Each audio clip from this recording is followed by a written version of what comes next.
80% of the world's rough diamonds pass through a single square kilometer in the city of Antwerp.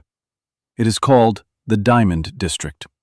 At its center stands the Antwerp World Diamond Center, a fortified building of glass and stone on Schoepstraat. 2 floors beneath the ground, behind a door the size of a truck, sits a vault that in February 2003 held more than $100 million in uncut stones, gold, and jewelry. The vault had 10 layers of security: infrared heat sensors, seismic motion detectors, Doppler radar, a magnetic field that measured the weight of air, a combination lock with 100 million possible codes. For decades, it had been described by its tenants as the safest place on Earth.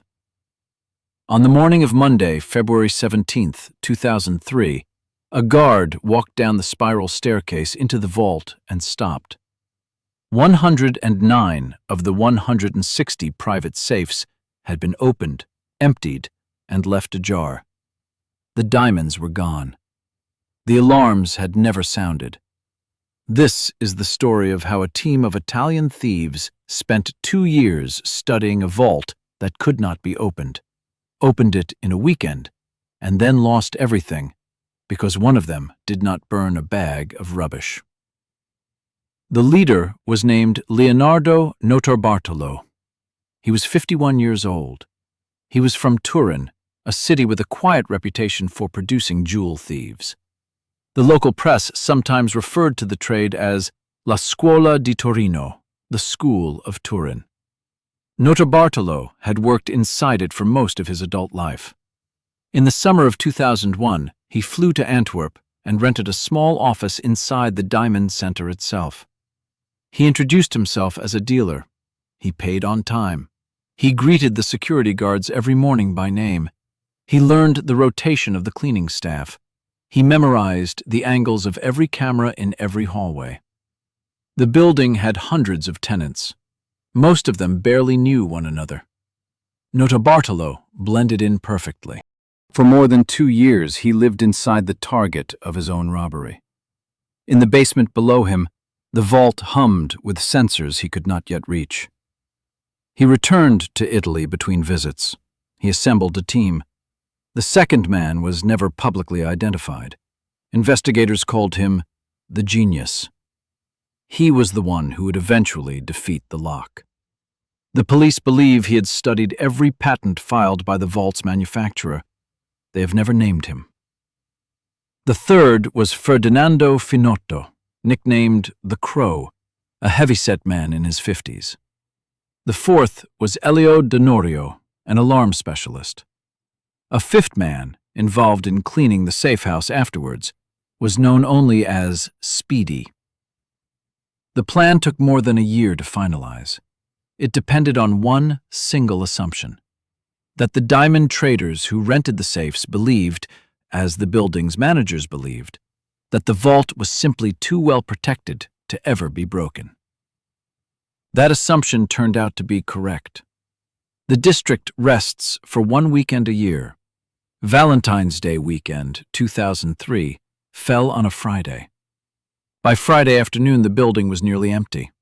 Traders had locked their safes and gone home to their families. The Antwerp Diamond Center went quiet. At some point between late Friday night and early Sunday morning, Notarbartolo and his team entered the vault. They did not blow anything open.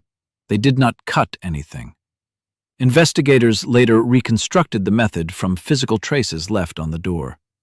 The infrared sensor had been neutralized by a thin layer of hairspray sprayed across the lens so that the beam could not register motion. The magnetic field had been bypassed by pinning the sensor to the door with adhesive tape, keeping the circuit closed even while the door swung open. The seismic sensor had been disconnected entirely. The combination lock with 100 million codes had been opened in a way the police refused to describe publicly. One report from the Belgian magistrate suggested that the men had simply obtained a copy of the key and practiced the rotation of the dial on a duplicate lock kept in their Italian safe house for that purpose. By the early hours of Sunday morning, They had opened 109 safes. They used hand tools, crowbars, a small hand-cranked drill. They filled bags with uncut diamonds, gold, and bundled cash. They reached 37 more safes before they ran out of time. Those safes they left untouched. At around 5:30 in the morning, they walked back up the spiral staircase, through the lobby, and out into the empty streets of the Diamond District. Saturday night was still going in the rest of Antwerp. No one saw them leave. They drove to a safe house outside the city. They sorted what they had taken.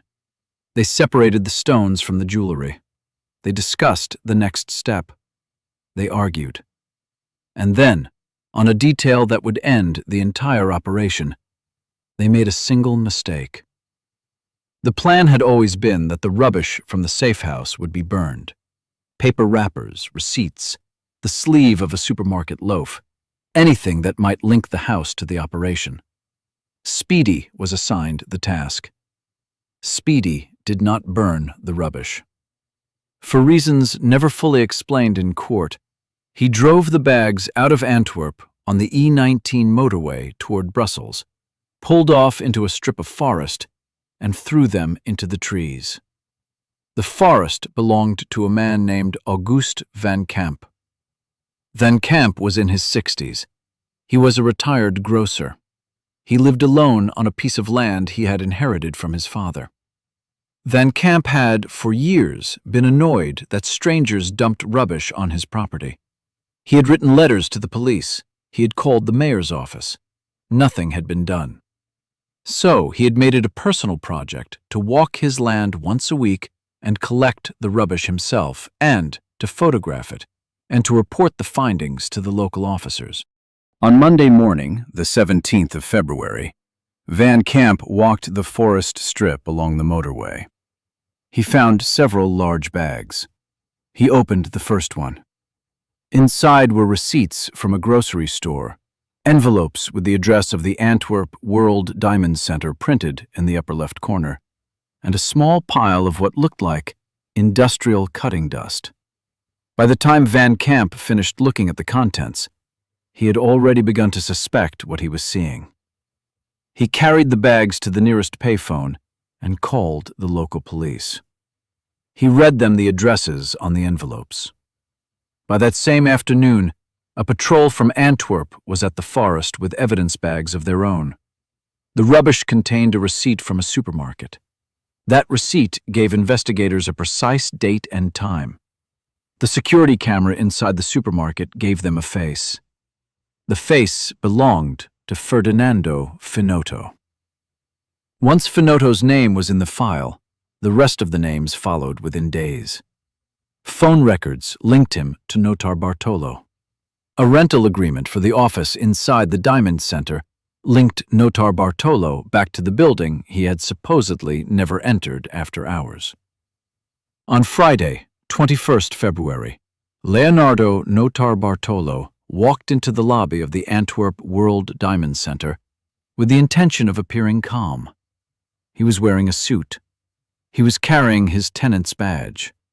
He greeted the security guard by name.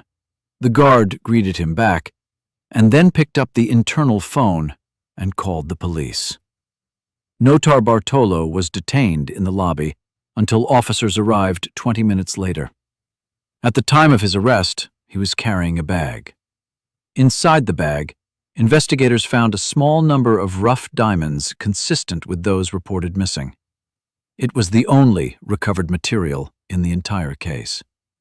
The remainder of the $100 million has never been found. In 2005, the Court of Appeal in Antwerp sentenced Leonardo Notarbartolo to 10 years in prison. Finotto received 5. De Honorio received 5. A fourth man, Pietro Tavano, also received 5. The genius was never identified. He may have never left Italy. Notarbartolo served part of his sentence and was released on parole in 2009. In 2013, he was arrested again for violating his parole conditions and returned to prison. For most of the last 20 years, he refused to discuss the robbery in public. That silence broke in August 2025, when he sat for an interview with the streaming service Netflix for a documentary titled Stolen: Heist of the Century. What he said on camera has since become the most debated claim in the entire case. Notarbartolo's version is this: he was not the mastermind. He was, he insists, a hired man. A diamond trader, whose name he refuses to state, approached him through an intermediary at the end of the 1990s. The trader explained that insurance premiums on the contents of the vault were rising. The trader explained that most of the diamonds stored in the vault were uninsured, because the vault was considered too secure to require insurance. The trader, Notarbartolo says, proposed a robbery. He would remove his own highest value diamonds from his own safe in advance. Notarbartolo's crew would then be allowed to take what was left. The robbery would create the appearance of loss. The insured items, mostly smaller and of lower value, would be claimed from policies. The uninsured items, worth much more, would have already been taken out. The losses would fall on the other tenants. Notarbartolo's team would be paid a flat fee. In the Netflix interview, Notarbartolo says the plan worked as described, but that his own fee was never paid in full. He says the $100 million in the press was never inside the vault to begin with. He says he and his men took, by their own estimate, around $20 million. He says the rest, the figure cited by Belgian prosecutors, was a paper number produced by insurance claims. Belgian investigators have rejected this version in public. Several of the traders whose safes were emptied in 2003 went bankrupt. Some lost everything. One man, a small dealer in his late 60s, sold his house and moved into a rented room. Another stopped working in the diamond trade entirely. These were not men in a position to stage a robbery. What is documented is that the Antwerp Diamond Center's policy at the time allowed tenants to opt out of insurance on their individual safes. Many did. The building was considered the safest place in the world. Premiums were expensive. Most tenants chose to trust the vault. When the vault failed, they lost everything, and there was no policy to claim against. The Belgian police estimate that $75 million of the total loss was uninsured. As of 2025, the majority of the stones taken in February 2003 have never surfaced on any legal or illegal market. They are small, uncut, and impossible to identify once recut. Some investigators believe they were broken up and sold privately over a period of years. Some believe they are still sitting in a vault or a bank box somewhere in Europe. Some believe they were destroyed. August van Camp died in 2017. He lived long enough to see the first documentary about the robbery he had helped solve.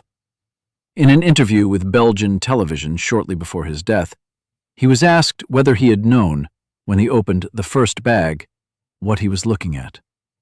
He said no. He said he had opened the bag expecting another load of household rubbish, and had instead found an envelope from the Diamond Center.